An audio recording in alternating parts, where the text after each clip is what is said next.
Makanya ibu-ibu yang hobi-hobi apa ya kan, karaoke, gantilah hobi itu lah, gantilah lah.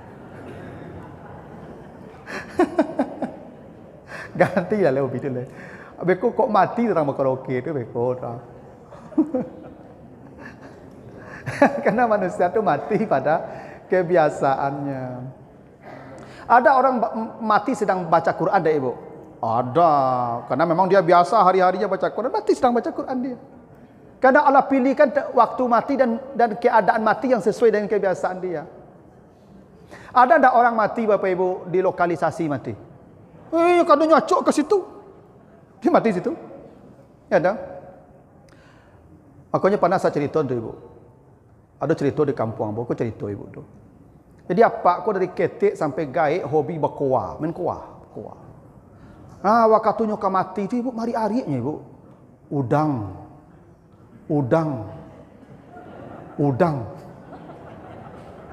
Anak-anaknya tak mengerti dia ibu. Udang kau. Teragak udang apa anaknya. Cari udang pasarah je. Cari pasar udang pak. Lah masak udang kau bagian kapal tu pak ke udangannya. Daknya cari dah. Udang. Tiba kawan sama bakowa kau. Cari lah udang tu pak. Beton tu pak. Mati langsung tu. Makanya apa-apa berhentilah berkawan lah. Mati because selama udang-udang. Kadang ada apa-apa kau cetulah tu. Main domino dak mu sudahnya. Itu hobi-hobi yang masuk muda tu tinggalan lah. Tak mu lah tu. Cari tampik-tampik modeko lah. Pengajian-pengajian, majlis-majlis taklim. Itulah. Jangan nokok-nokok batu siapa lah. Mati beko. Ada apa-apa kau makin pensiun makin hobi main domino. Pak. La ilaha illallah. Ibu ceritalah yang kebiasaan-kebiasaan yang seperti itu tu tukarlah supaya mati ibu situ ibu seperti apa tadi tu? Apa tak kaji ibu tu pak? Jadi itu kira mati langsung. Ya mati langsung pak. Aku bukan pengemis cinta.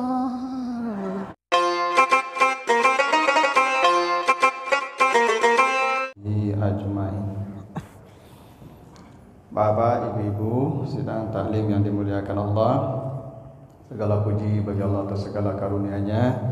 Selawat dan salam untuk Nabi kita Muhammad sallallahu alaihi wasallam. Bapak Ibu yang saya muliakan, kita lanjutkan bahasan kita di pertemuan sebelumnya yang belum tuntas surat Al-Qiyamah ya, surat Al-Qiyamah ayat 26 sampai 36. Kita baru bahas sampai ayat 29 ya. Tentang proses sakaratul maut yang kata Allah wal taffatis saqu bisaq ya, ayat 29 ya. Ketika itu bertaut betis dengan betis. Begitu ya. Sampai ayat 29 kemarin ya, Al-Qiyamah surat 75.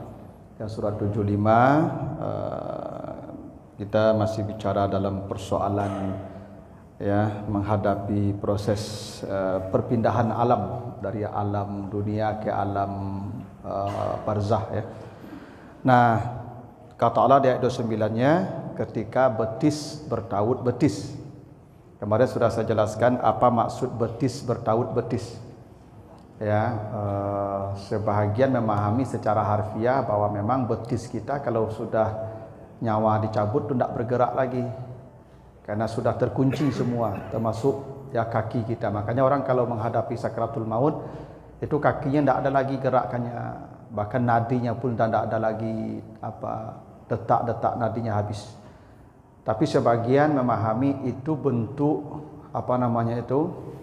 majas. Orang Arab kalau mengatakan rasa takut yang sangat, itu bahasanya betis. Ya, sebagaimana kita kalau mengatakan takut kadang-kadang pakai bibir, hitam bibirnya.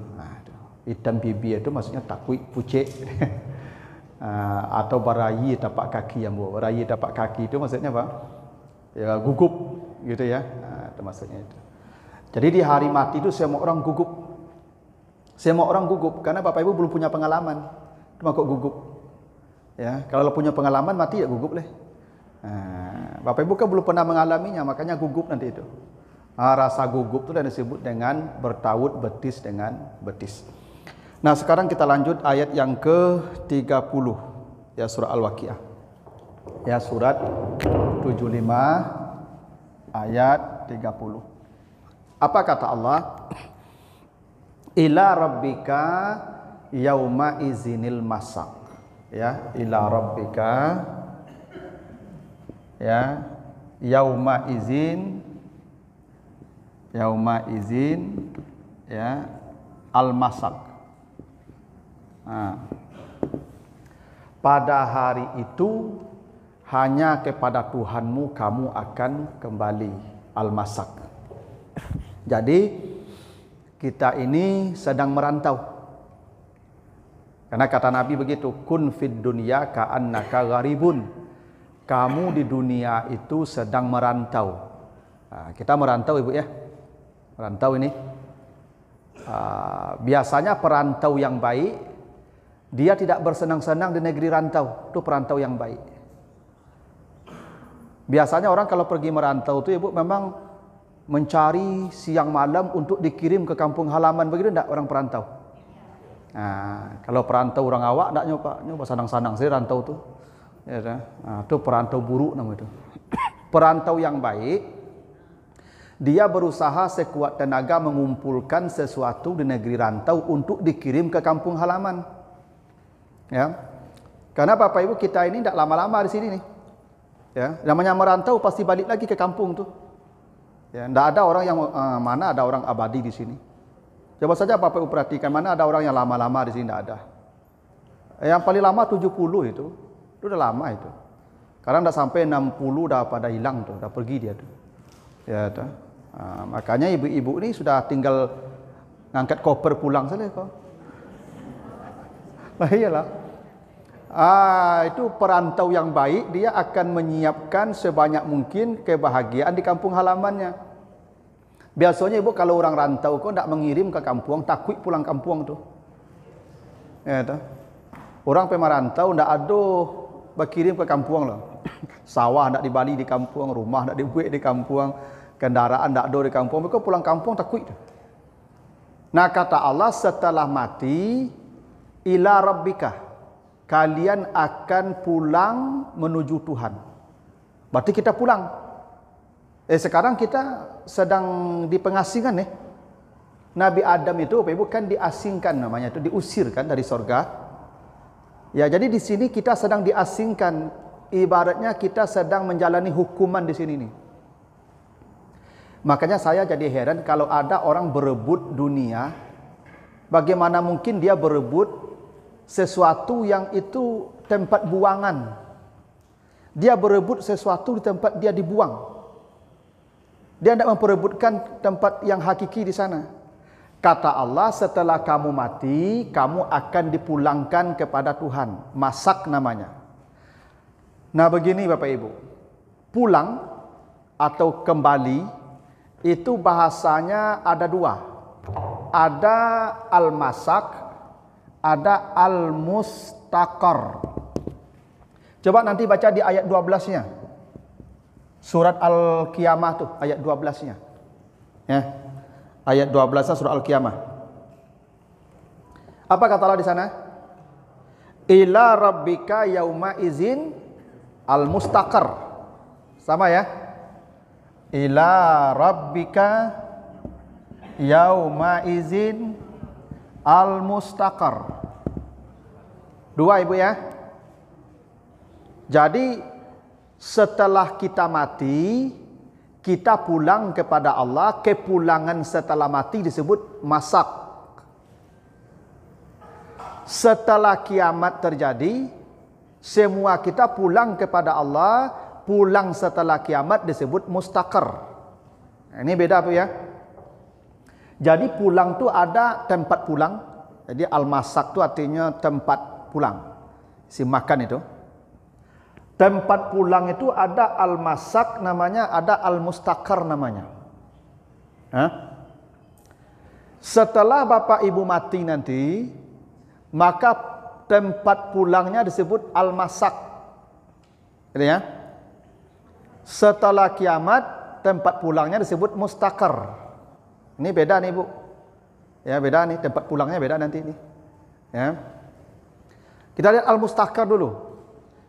Nanti baru kita lihat al-masak. Kenapa setelah mati kita disebutnya al-masak kepada Allah, bukan al-mustaqar. Mustaqar itu dari kata qarra. Qarra itu artinya tempat menetap yang sudah permanen, namanya qarra. Itu kenapa ketetapan yang tidak berubah disebut ikrar. Ikrar ya. Nah, ikrar itu ketetapan tuh. Mustaqar itu tempat yang tidak akan berubah lagi, yang tidak akan berpindah lagi. Dan tempatnya hanya dua yang disebut mustaqar. Kalau tidak surga atau neraka. Coba lihat nanti di surat surat apa? Surat Al-Furqan 66 dan Al-Furqan 76. Ini tentang Al-Mustaqar ya. Surat 25 66, surat 25 ayat 76. Kata Allah di ayat 66 ya, Al-Furqan. Al-Furqan 66. Innaha sa'at mustaqarran wa muqaman. Neraka itu seburuk-buruk tempat tinggal. Neraka disebut mustaqar. Ya, innaha sa'at mustaqarran. Neraka ya. Karena neraka itu sudah permanen. Kalau sudah neraka sudah kekal.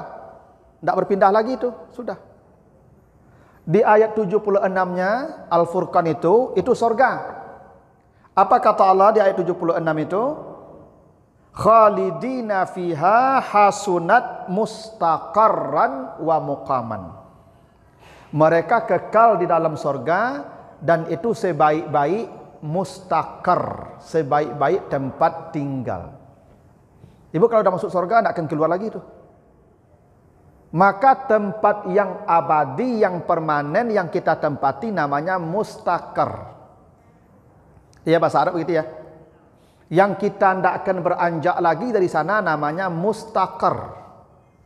Makanya surga disebut mustaqar, ya, neraka disebut mustaqar. Karena sudah permanen. Adapun al-masak, al-masak dari kata saqa. Jadi kalau al-masak ini dari kata saqa. Saqa itu artinya digiring ke tempat perhentian. Itu namanya al-masak.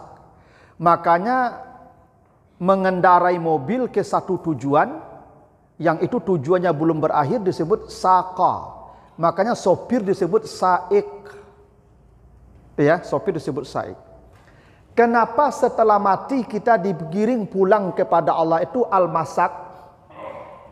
Karena Bapak Ibu setelah mati akan ditempatkan di tempat inap sementara. Tempat inap sementara itu namanya al-masak. Kalau tempat inap yang tidak akan berpindah namanya mustaqar. Jadi kalau Bapak Ibu mati, itu baru istirahat dari lelah sebentar. Jadi jangan dikatakan mari kita antar almarhumah ke tempat peristirahatan terakhir. Belum terakhir itu. Mana pula terakhir? Itu baru al-masak, transit. Dia capek, yang namanya perantau, kalau orang yang sedang berjalan capek kan? Dia berhenti sebentar menghilangkan capek itu namanya al-masak. Al-masak. Karena mati itu istirahat Ibu ya. Mati itu istirahat tuh Ibu. Makanya mati itu sebenarnya baik itu, karena istirahat. Ibu kalau tidak mati-mati, tidak akan istirahat dong. Cobalah kamu. Cobalah Ibu jaga. Ibu kalau tidak mati, tidak akan istirahat ya loh. Jago laluk sampai laluk tidak kerajo sih Bu. Walaupun lah pensiun, kerajo Ibu tu. Stresnya tu. Ambo ke Ibu kalau tidak mati, ambo kau cukup-cukup kuah. Dari subuh ceramah siko, berkuasa siko, kau tiba siko, majar siko sampai malam. Besok pagi cerita tu sampai mati. Mati baru berhenti istirahat. Jadi kalau ibu dah ingin istirahat, ya dah salah mati. Tapi yang ingin istirahat matilah leh. Istirahat. Ya kadang istirahat, mati itu istirahat. Ya tu. Dari lelah dan capeknya dunia, kita istirahat dulu. Istirahat. Makanya orang mati itu tanang lah ibu tu. Tak tanang orang mati tu ya. Antuk. Matilah tanang itu mas, istirahat nama tu. Ibu makin hari kau, ibu makin latih kau cayolah kamu. Jadi ibu makin hari makin relax enggak. Makin hari makin panik. Tu makanya atas anda tu lah panik. Nyanda menjunjur panik kau. Kalau tak panik memang jangan nyanda menjunjur tu, dia panik tu. Memang begitulah dunia ni ibu. Nah, tempat istirahat itu namanya masak. Itu kenapa setelah mati, setelah bertaut betis dengan betis, nyawa lepas, katalah kepada Tuhanmu kamu akan dihalau untuk al-masak namanya. Istirahat sebentar, tidak lama-lama istirahatnya. Itu makanya ketika ibu mati nanti datang itu malaikat. Lalu ibu bertanyalah kepada ibu. Ketika ibu selesai jawaban pertanyaan itu, kata malaikat apa? Nam naumal arus, tidurlah engkau seperti pengantin tidur. Ya toh? Kalau tidak bisa dijawab pertanyaan, nyopungkang ni malaikat langsung ada cerita indah lah. Kalau dia tanya tu, nyopungkang langsung ikut saja lah kamu. Tapi kalau dapat ibu menjawabnya, kata malaikat, tidur. Naumal arus, seperti pengantin tidur. Pengantin tidur tak terasa pagi tu ibu. Ibu pernah pengantin baru kan? Tak betul. Tak terasa pagi dah tiba saya ibu. Pengantin baru je tu pak. Capek pagi terasa. Ya tu malam kau bakal capek mana itu Dek menyenangkan malam tu. Tapi kalau laki ni kau lalu japak lama pagi terasa. Angoklah sasak batuk pada hak-hak. Alah dapat lalu adanya. Kalau dulu dak cerita pagi lalu je pengantin baru dak cerita lah ibu. Kan lama kok capek pada malam terasa Nah, begitulah. Jadi itu namanya al-masak ibu ya. Jadi Bapak Ibu kalau mati, Bapak Ibu belum ke tempat yang sesungguhnya. Tempat yang sesungguhnya namanya mustaqar. Ini tempat istirahat sebentar, namanya barzah atau kubur. Itu kenapa di surat At-Takasur kata Allah, kamu kalau mati sampai ke alam kubur itu namanya ziarah. Zurtum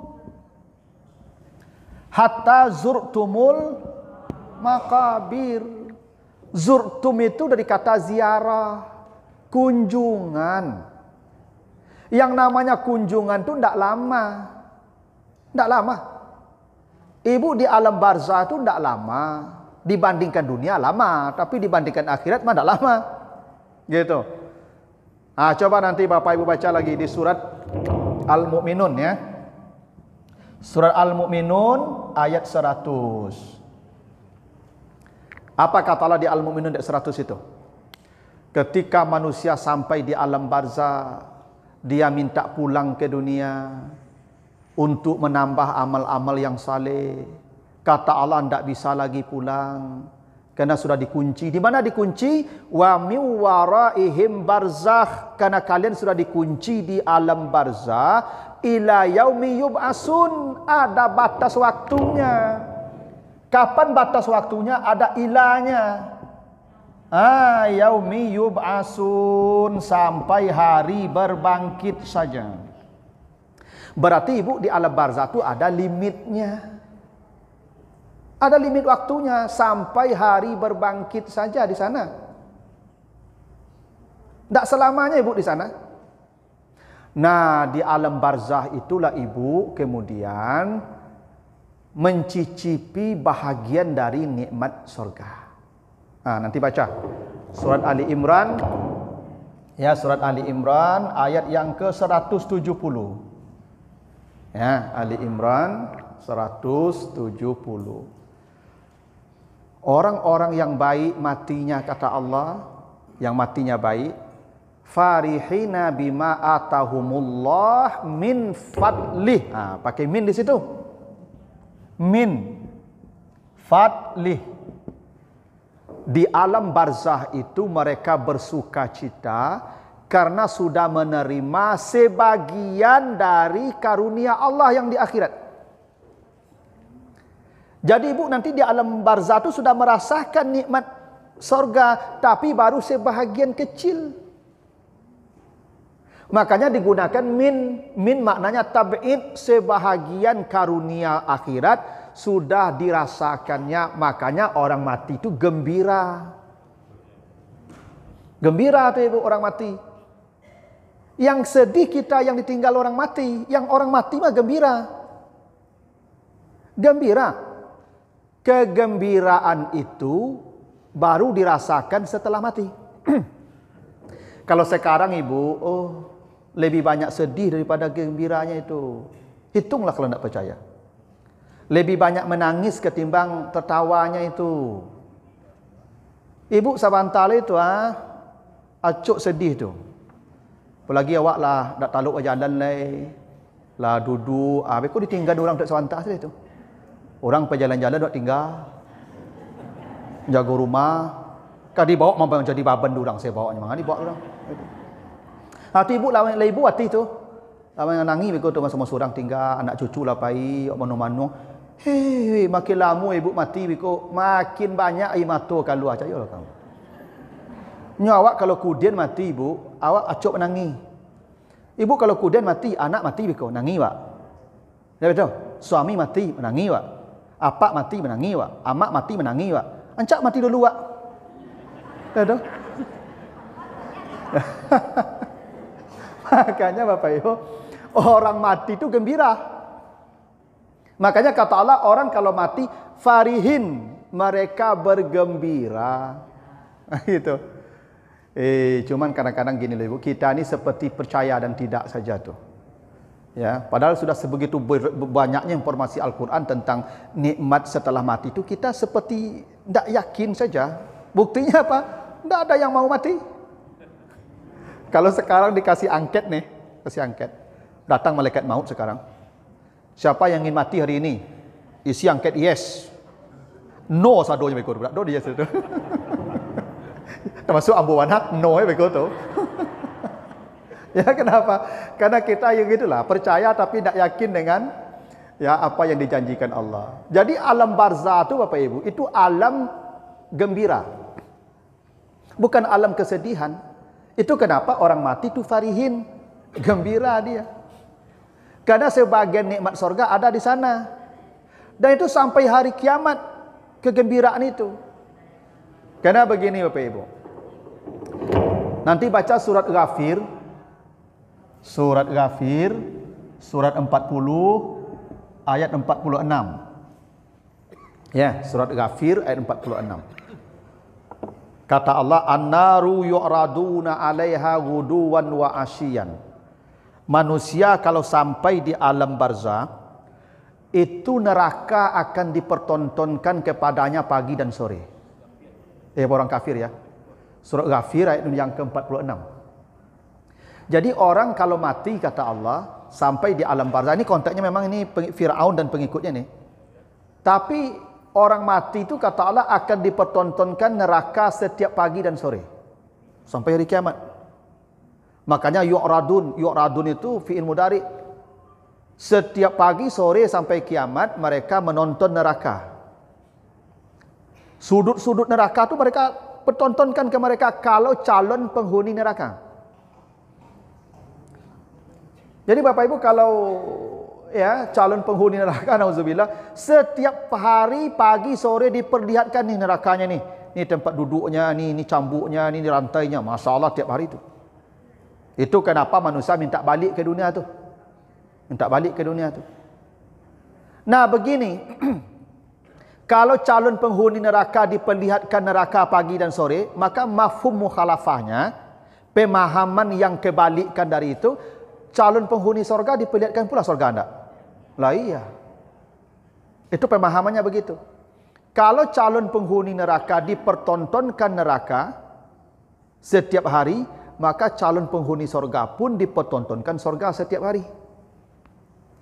Itu kenapa orang yang calon ahlu surga berdoa setiap saat di alam barzah, akimis sa'ah, ya Tuhan segerakanlah kiamat. Itu buktinya alam barzah itu al-masak, transit. Karena manusia di alam barzah minta segerakan kiamat supaya pindah ke mustaqar, tempat yang abadi. Gitu. Tapi begini, Bapak Ibu kalau sudah senang di alam barzah, kiamat pun tidak akan capek lagi, tidak akan sedih, tidak akan takut, tidak akan cemas. Sebenarnya Bapak Ibu, kunci Bapak Ibu bahagia itu di hari mati. Bila matinya itu sudah kebaikan, alam barzah nyaman, berbangkit nyaman, mahsyar nyaman, hisab nyaman, mizan nyaman, sirat nyaman, langsung. Hari pertaruhan Bapak Ibu itu di hari mati. Itu pertaruhan yang sesungguhnya. Bila Bapak Ibu selamat di hari mati, alam barzah pasti selamat. Makanya yang membuat kita selamat itu hanya satu hari, hari mati. Itu kenapa di hari mati itu setan benar-benar akan bersungguh-sungguh menyesatkan manusia, mencabut iman manusia. Itu usaha setan puncaknya di hari mati. Di hari mati itu. Ya. Kalau Bapak Ibu selamat di hari mati, pasti alam barzah selamat. Nah, kalau Bapak Ibu sudah menyaksikan surga dari alam barzah, sudah pastilah ke akhirat itu nyaman. Makanya mereka minta segerakan kiamat. Segerakan kiamat. Karena mereka ingin menikmati apa yang dipertontonkan kepadanya pagi dan sore. Makanya nanti Bapak Ibu kalau baca di surat Muhammad ayat yang ke-6. Ya, kalau baca nanti surat Muhammad surat 47 ayat yang ke-6. Itu manusia bawa apa masuk surga? Surga yang mana? Al-jannah arrafahalahum. Surga yang sudah diperkenalkan ke mereka. Begitu kan? Ibu di alam barzah itu nanti baru menonton nikmat surga, belum mencicipi nikmatnya. Tapi menonton surga itu pun sudah kenikmatan. Jadi yang disebut azab kubur itu teror neraka setiap hari, itu azab kubur. Jadi Bapak Ibu dipertontonkan neraka setiap hari, itulah azab kubur. Belum diazab, dan Bapak Ibu bayangkan orang dalam kubur tu dicambuk, digergaji, dipalu. Ya bagaimana mungkin Allah mengazab orang yang dia belum diadili? Manusia tu diazab kalau sudah diadili, sudah ingkrah di pengadilan, baru datang itu apa hukuman. Jadi alam barzah tu semacam teror saja tu. Kata Allah begitu tadi. Neraka akan diperlihatkan padanya pagi dan sore sampai hari kiamat. Sebagaimana surga dipertontonkan pagi sore sampai hari kiamat. Itulah yang disebut dengan min fadlih. Itu yang membuat mereka gembira. Gitu. Nah, itu kenapa disebut al-masak ya. Nah, kemudian secara redaksi Ibu, ila rabbika itu didahulukan keterangannya. Harusnya kalau Bapak Ibu mau ini ayat diubah al-masak yauma izin ila rabbika. Nah, begitu tuh harusnya. Kalau mau diubah redaksi ayat ini, al-masak yauma izin ila rabbika, atau al-masak ila rabbika yauma izin, atau yauma izin ila rabbika al-masak itu boleh. Tapi ilahnya itu di belakang harusnya. Karena itu kata keterangan. Tapi Allah kedepankan ila rabbikanya. Sebagaimana ada ayat wa ila rabbika farghab. Gitu ya. Wa ila rabbika farghab. Harusnya farghab ila rabbika. Ini harusnya nih. Nih bahasa Arab gitu ya. Berharaplah kepada Tuhan. Itu harusnya tuh. Tapi tidak ila rabbika, kepada Tuhanmu berharaplah. Dibalik ya. Harusnya farghab ila rabbika. Tapi diganti ila rabbika farghab. Ini bahasa Al-Quran tuh begitu Ibu. Memang penuh dengan keindahan. Tapi bukan hanya sekedar indah, maknanya sangat dalam. Apa bedanya farghab ila rabbika dengan ila rabbika farghab?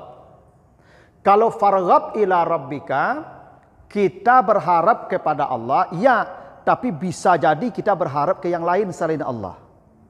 Itu maknanya. Tapi kalau ila rabbika farghab, hanya kepada engkau, kepada Tuhan kita berharap. Tidak boleh berharap ke yang lain. Itu namanya ila rabbika farghab. Itu makanya kita ni tidak boleh berharap ke makhluk. Tidak boleh. Karena dia itu pun lemah. Dia itu pun miskin, fakir. Ngapain kita berharap ke dia? Maka sering saya katakan, ibu jangan berharap banyak ke suami ibu. Dia tidak berdaya dia itu.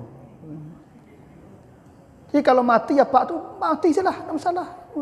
Apa ini susah oleh ibu? Ada yang ibu kau dia Ustaz, kalau mati suami yang buat anak buat ketek-ketek saya bala besok nasibnya. Matilah dulu celik beko nak mati ibu tu. Ibu pasti nyamannya bekonya tu. Kenapa? Karena bisa jadi tiba yang lebih kayu dan lebih gagah itu beko. Enggak? Mati suami ibu tu. Datang penggantinya.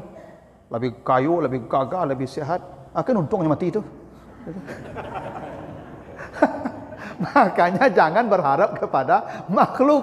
Tidak boleh. Berharap kepada Allah. Makanya ila rabbika farghab. Nah sama juga dengan ini. Ila rabbika yauma izin al-masar. Kalau bapak ibu mati, tidak ada tempat kembali. Hanya satu-satunya tempat kembali itu adalah Allah. Makanya inna lillahi wa inna ilaihi, bukan inna raji'un ilaihi. Harusnya wa raji'un ilaihi, inna raji'una ilaihi. Harusnya begitu. Kami kembali kepadanya. Pindah kepadanya kami kembali. Karena tidak ada tempat kembali kecuali hanya Allah. Tidak ada tempat kembali. Yang kafir, yang mukmin, yang ahli maksiat, yang ahli ibadah, semua kembali kepada Allah. Dan hanya Allah satu-satunya tempat berpulang, tempat kembali. Itu kenapa ila rabbikanya didahulukan. Harusnya yauma izin al-masaku ila rabbika. Harusnya begitu. Tapi tidak ila rabbika yauma izin al-masak. Karena tidak ada tempat pulang kecuali hanya kepada Allah. Itu maka semua milik Allah, pulang kembali milik. Makanya kita tidak ada punya apa-apa nih, Bu. Ibu punya rumah, bukan punya ibu. Pakai saja itu. Mati tinggal tuh. Ibu punya mobil mewah, bukan punya ibu itu. Hak pakai milik Allah semua itu. Nanti dipindahkan lagi miliknya tuh. Tidak ada yang milik kita. Karena pulangnya seperti kita ke sini, pulang begitu pula tuh. Ya. Saya beli mobil Pajero misalnya. 1M saya beli. Tak tanggung payahnya membeli oto Ibu. Tahun-tahun Ambo menabung. Sudah sebulan beli oto Pajero, mati Ambo Ibu. Ya, mati Ambo. Ya Ambo tak jauh Pajero tu ke kuburan Ambo tu Ibu. Ndak. Oto Ambo bunyi tu mah. Itu bunyi itu mah. Yang Pajero ke orang-orang hidup pakai kau mah. Ambo dari kuburan dah dipijak-pijak di bawah tanah tu Ibu. Ambo lah pulang dah. Dan oto Ambo ko pulang lah beko tu mah. Ke Gerasi. Itu.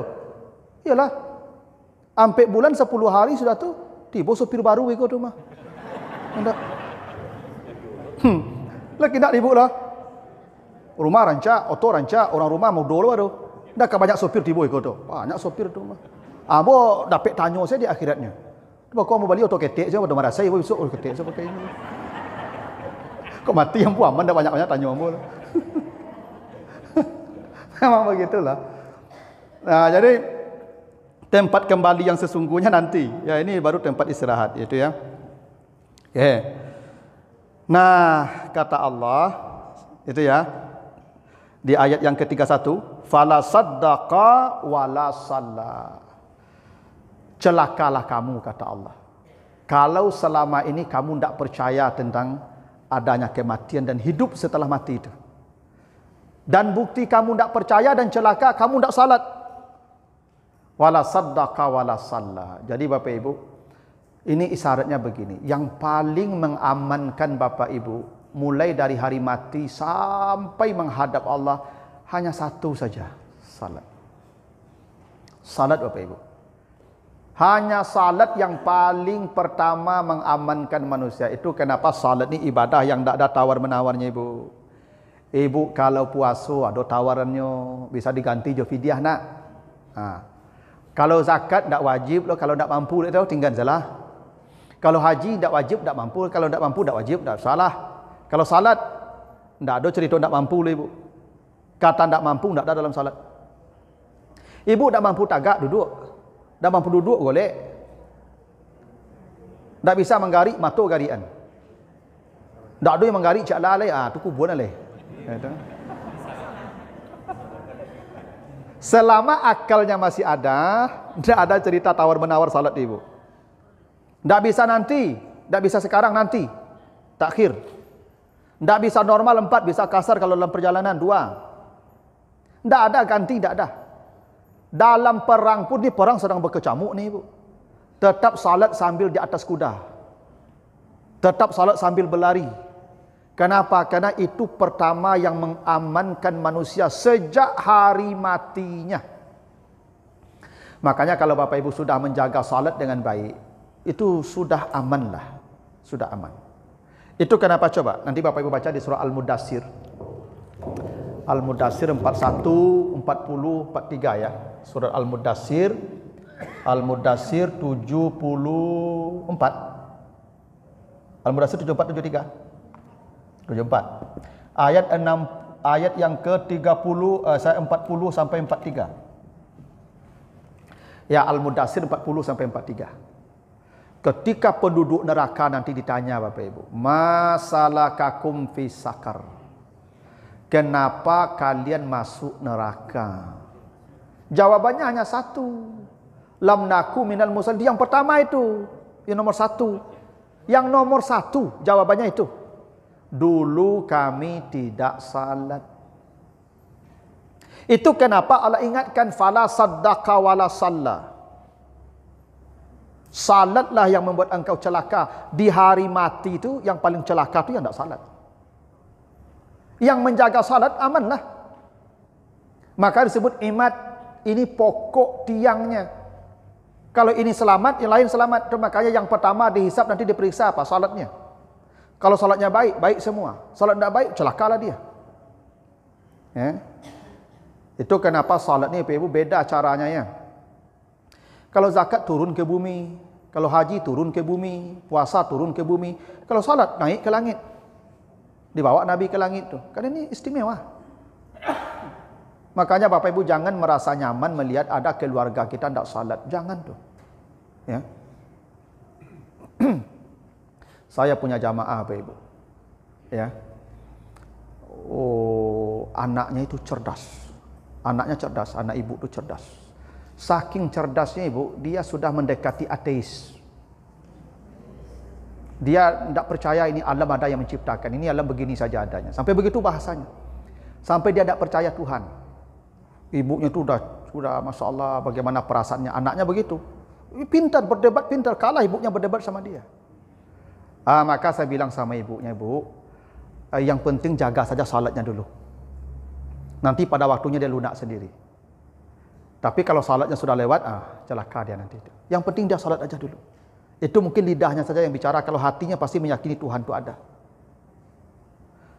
Ya, dia tanya, Ustaz, kenapa anak saya bisa begitu, Ustaz? Ya, karena manusia ini ya akan dipengaruhi oleh 1, bapak ibunya. 1. 2, lingkungannya. Gini, kenapa Nabi Muhammad dimatikan bapak ibunya? Supaya tidak dapat pengaruh bapak ibu. Allah yang mendidik langsung. Alam yajidka yatiman fa'awa.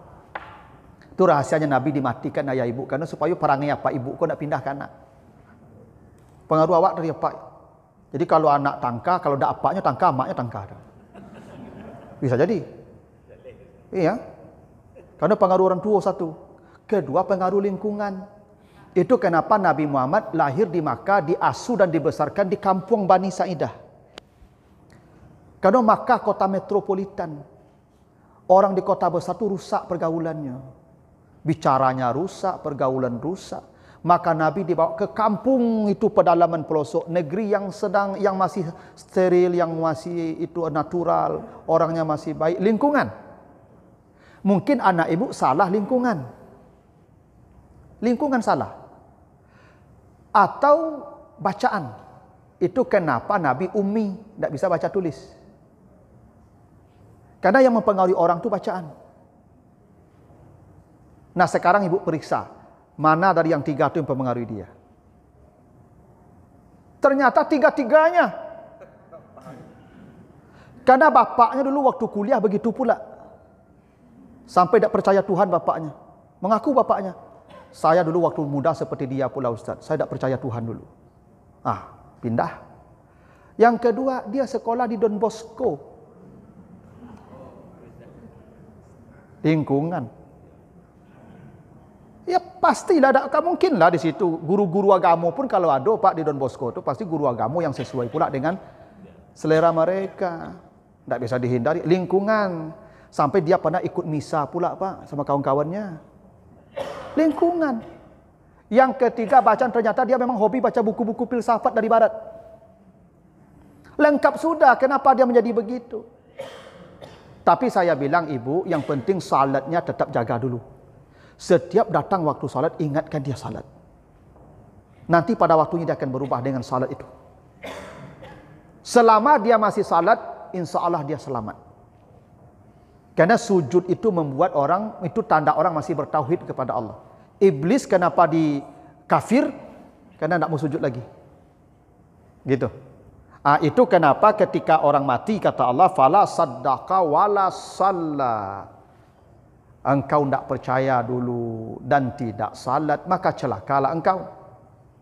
Itu kenapa di ayat berikutnya itu, aula laka fa aula summa aula laka fa aula. Itu 4 kali diulang tu ibu. Aula laka fa aula laka summa aula laka fa aula laka. Ini yang tak salat nih. Aula ni ibu, aula ni dari kata well, jamak well. Well itu kecelakaan besar.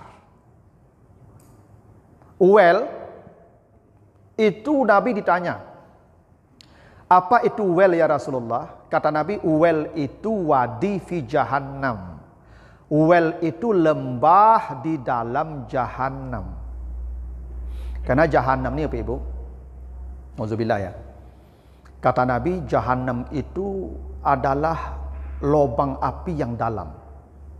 Yang saking dalamnya jahannam itu, lau ursilat hijaratun min fauqiha lawasalat ila ka'riha ba'da sab'ina kharifa. Kalau dijatuhkan batu besar dari atasnya, 70 tahun baru sampai di bawah. Dalam jahannam tu ibu. Lihatlah besok dah cahaya. Ya. Karena Bapak Ibu pasti lewat di atas tu. Ada sirat nanti, ada titian di atas jahanam tu. Itu makanya kata Allah, summa la tarawunnaha ainal yakin. Kalian akan melihat jahanam dengan mata kepala. Kena lewat di sana. Dalam tu ibu. Dalam. Di bawahnya itu ada lembah-lembah. Lembah-lembah yang di bawah jahanam tu namanya wailun. Wailun. Ghai namanya. Nanti Bapak Ibu baca nanti surat Maryam. Ya, nanti baca surat Maryam ayat yang ke-59. Ya. Maryam 59. Kata Allah, fa khalafa min ba'dihim khalfun ada'us salah wattaba'us syahwat fasaufa yalqauna ghayyan. akan datang satu generasi, kata Allah, mereka menyia-nyiakan salat. Kalau mereka menyia-nyiakan salat, akan kami lemparkan mereka ke dalam lembah jahanam. Ghayyan. Ghayyan tu. Ghayyan tu disebut dengan wadi tadi. Lembah. Itu disebut well. Makanya 4 kali Allah ulang ni. Aulalaka fa'aulalaka. Ya, summa aulalaka fa'aulalaka. Celakalah engkau, celakalah engkau, celakalah engkau, celakalah engkau. Makanya ada lagu ya. Walaupun hidup 1000 tahun, kalau tak sembahyang apa gunanya, gitu ya. Apa betul itu? Karena kata Allah itu tadi, ketika kamu mati, celakalah engkau. Kenapa? Wala saddaka wala salla. Karena engkau tidak menjaga salat dengan baik. Itu kenapa Bapak Ibu, untuk salat nih, coba nanti baca surat Taha, surat 20, 132. Ya, Taha 132. Kata Allah, wa'mur ahlaka bis-shalah wastabir 'alaiha. Tidak ada suruh anakmu berpuasa, tidak ada. Suruh anakmu berzakat, tidak ada. Suruh anakmu haji, tidak ada. Tapi Al-Quran menyuruh, suruh anak istrimu salat. Wa'mur ahlaka bis-shalah. Suruh anak istrimu salat, bukan hanya suruh, wastabir, bersabar menyuruh mereka. Kini ku ibu ambo subuh ceramah, kian kamari ambo subuh ceramah di Padang ku. Jarang ambo menemukan anak-anak muda-muda yang subuh masjid. Yang subuh ke masjid itu yang muda-muda ku ya. Yang ladak mulalok saya betul lah.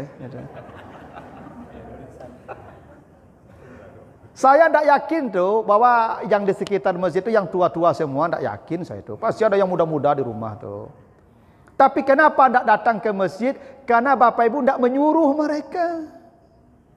Itu masalahnya, Bapak Ibu tidak membangunkan mereka. Ibu waknya laluk baru. Itu bahasanya. Padahal kata Allah suruh mereka. Kalaulah jam 5 tu ibu jagon lah leh, tak akan mati kayaknya no. Cuma persoalannya ibu bapak, mungkin jujur kita menjawab, hampir tidak ada kita membangunkan anak menantu kita tu. Pada ibu menokok pintu kamar menantu, mana? Oh jago lah leh, sama subuh lah ya doh. Ada lah oncong-oncong sekamar sajik berdua. Ya tu. Kalau apa Muhammad, mereka gimana caranya? Karena salat pokoknya tu. Itu kenapa soal salat suruh mereka, suruh anak istrimu. Kan mereka sudah tahu salat itu wajib, iya, tapi kalau tidak diingatkan mereka tidak menjaganya. Ibu-ibu anak-anak, coba ibu anak yang punya anak yang SMP, SMA tu kalau nyulibur apa saat itu di rumah, tidak takkan lagi waktu semayang macam apa lah ibu. Tak tadang lagi azan dia nyolo tu, cayolah. Bahkan ibu kalau lah azan tu, salat lu, yo ikutlah. Ibu lapar. Beko pulang lah masjid, lah semayang, beko lah. Kadang-kadang bapak ibu panik dan jangan salah dia ngalih, semayang jangan tak begitu dulu. Celaka dia di hari matinya. Di hari matinya celaka dia. Karena persoalan yang pertama yang membuat orang celaka di hari mati, kata fala saddaqa wala salla. Salat. Kenapa kau tak jaga salat dulu? Dia buat kau celaka. Aulalaka fa aulalaka. Celakalah engkau, celakalah engkau, celakalah engkau, celakalah engkau. Itu di hari mati kalimat itu datangnya. Kalau sudah selamat itu, selamat ke ujung. Makanya kita ni Bapak Ibu, ya kalau dengan keluarga tu ya memang kalau salat kau ndak hal ringan Ibu. Jagonlah anak dulu. Anak-anak kini ku ibu susah jago pagi ku ibu. Apalagi yang kadang main HP sampai jam 1 malam. Tu menjagon pagi ku ibu mana, masyaallah. Tu maka saya katakan ibu-ibu kita ni di rumah ni harus punya program nih Bapak Ibu. Harus sudah punya program. Programnya apa? ada kesepakatan di rumah itu tentang jam tidur. Ini penting. Zaman dulu orang gampang jago karena lalu sudah isya langsung. Zaman dulu kan listrik tak ada, TV tak ada, HP apa lagi. Dulu lampu togoknya ibu. Nah, lampu togok yang bapak sumbu dari kain ke botol. Itu sampai isya itu dah isya ambui lah. Kalau hitam hidungnya mereka masuknya itu. Maka sudah isya tu dah sembahyang isya ambui lalu lah kalam lalu lah. Dah betul dulu ya. Maka anak orang sampai 2 balik bagai itu. Capek lalu. Itu. Nah, kalau tak akan bisa seperti dulu, Bapak Ibu dengan keluarga di rumah tu ada musyawarah. Ada musyawarah. Musyawarahnya kita punya kesepakatan bersama anggota keluarga bahwa jam 11 kita semua harus tidur. Masalahnya apa? Menyuruh anak lalu, awak lagi lalu lah. Awak main HP baru. Main HP berapa? Awak suruh lalu ada ya. Kalau ada kesepakatan bersama, bisa bangunnya sama pula. Saya ada contoh yang baik, Ibu. Saya punya kawan. Masalah, Ibu ya. Beliau punya komitmen dengan anak-anak, dengan keluarga. Memang ada hari-hari beribadah. Kamis malam, habis maghrib, sampai ini ada tadarus keluarga. Tak boleh yang ada absen. Tak ada alasan. Pokoknya tadarus keluarga hari Kamis malam itu sampai jam sekian. Bisa. Subuh semua bangun ke masjid. Bisa kalau diatur. Persoalannya kita tidak mengatur. Apalagi kadang-kadang kalau diatur melawannya. Kalau tidak membantu anakku ketika jadi rabuang. Kalau jadi batuang dibantunya sambung mengkuatnya cengkanya tapuk mengkuat langsung ikut tu. Kalau nak bantu anakku tiko rabuang lah. Makanya anak-anak wakini memang yo bana lah wak. Ini salat pokok. Itu sih yang lain-lain mereka lah. Tapi salatnya dulu. Salatnya dulu. Ini yang kita hampir tidak punya perhatian terhadap ibadah anak kita. Ini nanti ketika lah mati baru apa ibu? Baru kata malaikat, kata Allah, aula laka, summa aula laka. Celakalah engkau, celakalah engkau. Kalau bapak ibu mendengar teriakan begitu, ya sudah celakalah. Makanya manusia minta balik ketika sampai di alam barzah untuk apa? Rabbirji'uni la'alli a'malu salihan fima taraktu. Ya Tuhan, balikkanlah saya ke dunia untuk menjemput amal yang saya tinggalkan. Ini katalah kalla, sudah terlambat, tidak ada guna lagi, engkau menyesal, habis. Ini mumpung nih waktu bapak ibu masih ada. Minimal nih bapak ibu yang ada sekarang. Kalau keluarga sudah maksimal, kita coba menjaganya untuk kita maksimalnya lagi. Karena tadi salat kan pokoknya. Bapak ibu jagalah baik-baik, terutama ya. Karena begini Bapak ibu, salat itu sepaket dengan zikir ya. Qad aflaha man tazakka wa zakara asma rabbih. Gitu tuh sepaket Bapak ibu. Siapa yang beruntung, yang berzikir dan salat. Itu qad aflaha man tazakka wa zakara asma rabbih fasalla. Sepaket ibu. Maka ibu perbanyak zikir, perbanyaklah salat sunat. Begitulah caranya kita selamat di hari mati. Karena begini juga Bapak Ibu, manusia itu akan mati pada amal yang biasa dia kerjakan. Ibu kalau biasa zikir-zikir itu matinya dalam apa yang ibu biasa baca. Makanya ibu kalau biasa nyanyi-nyanyi, besok mati nyanyi itu. Kan ada orang mati nyanyi bagaikan. Patang ada orang bercalik di WA, Bapak Ibu, apa-apa mati sedang menyanyi. Aku bukan pengemis cinta, mati langsung Pak. Mati langsung, iya Pak. Itu lagunya. Pakai kopi Haji itu. Kopi Haji juga joget kan. Aku bukan pengemis cinta, mati langsung Bapak Ibu. Ibu yang suka nyanyi-nyanyi itu mati, kok menyanyi itu. Karena manusia itu akan mati pada kebiasaannya. Maka biasakanlah pada hal-hal yang baik. Karena akan mati pada kebiasaan itu.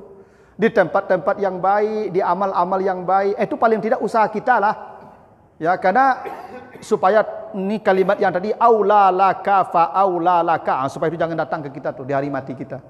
Kalimat tu pasti disampaikan, celaka engkau, celaka engkau, celaka engkau, celaka engkau.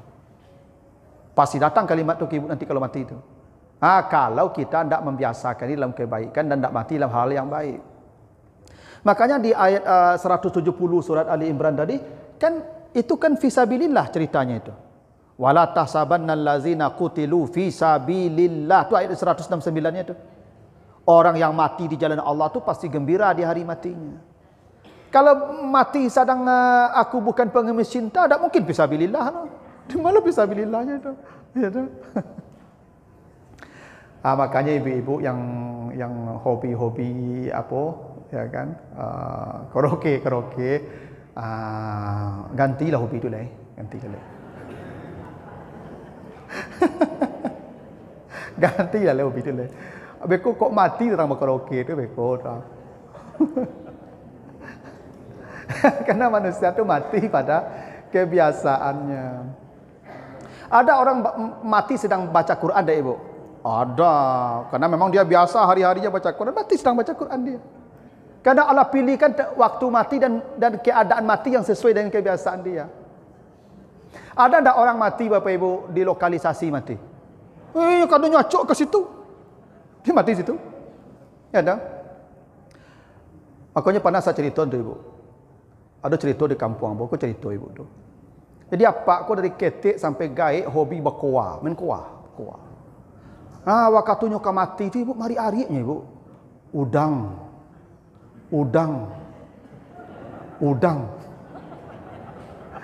Anak-anaknya tak mengerti dia ibu. Udang teragak udang apa anaknya. Cari udang pasalah je. Cari pasal udang pak. Lah masak udang ke bagian kapal tu pak ke udangannya. Daknya cari lah. Udang. Tiba kawan sama bakowa tu. Cari lah udang tu pak. Beton tu pak. Mati langsung tu. Makanya apa-apa berhentilah berkawa lah. Mati because salah mau udang-udang dia tu. Kadang ada apa-apa kau cetulah tu. Main domino dak mu sudahnya. Itu hobi-hobi yang masuk muda tu tinggalan lah. Kamu lah tu. Cari tampik-tampik modeko lah, pengajian-pengajian, majlis-majlis taklim. Itulah. Jangan nokok-nokok batu siapa lah. Mati bego. Ada apa-apa kau makin pensiun makin hobi main domino. Pak. La ilaha illallah. Ibu cetulah yang kebiasaan-kebiasaan yang seperti itu tu tukarlah supaya mati ibu di situ bego bah. Seperti apa tadi tu? Apa tak kaji ibu pak? Jadi itu kira mati langsung. Ya mati langsung pak. Aku bukan pengemis cinta. Mati langsung. Tergolek je langsung ibu. Mati je langsung. Tak ya wayu ibu tu kebiasaan tu begitulah. Jadi begitu. Lapas dan sebalik ibu begitu dulu Bapak Ibu ya, mudah-mudahan ada manfaatnya, lebih kurang mohon maaf. Subhanakallahumma wa bihamdika asyhadu an la ilaha illa anta astaghfiruka wa atubu ilaika. Wassalamualaikum warahmatullahi wabarakatuh.